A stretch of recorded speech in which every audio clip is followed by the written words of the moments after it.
The Mike Hosking Breakfast, 6 to 9 weekdays on Newstalk ZB. G'day, there on the fringes of the Prime Minister's Japan trip. Couple of stories. One, the plane, obviously, that needs replacing, and two, C-listers. I very much doubt whether anyone who matters in Japan really shifted their thinking about New Zealand over such frippery.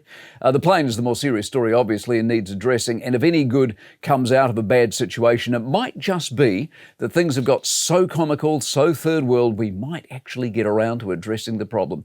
No government clearly over the years has had the gonads to make the call, given the politics of it all. Remembering, of course, these 757s are not about VIPs really, but mainly about troop movement.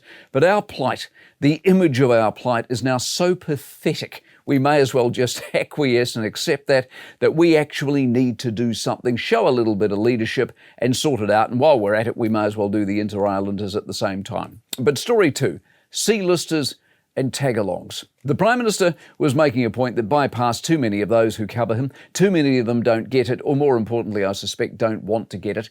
You only had to watch his press conference in full, as I did in Japan on Tuesday afternoon to see it. There are some in the press gallery, to be blunt, that are children. Was Luxon blunt? Yes. Was he wrong?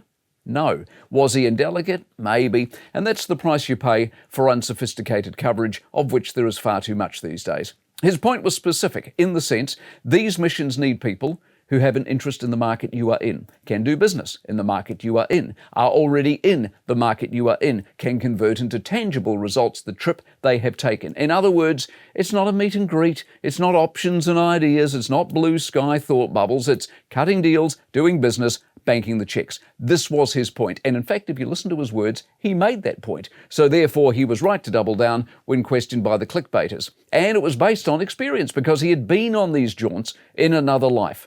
The credit he deserves is based around his determination to do the miles, hold the meetings, and to put this country back on the map. When it comes to business, he is a serious player looking for serious results. His punishment is he's followed about by people who don't get that. The Mike Hosking Breakfast, 6 to 9 weekdays on Newstalk ZB.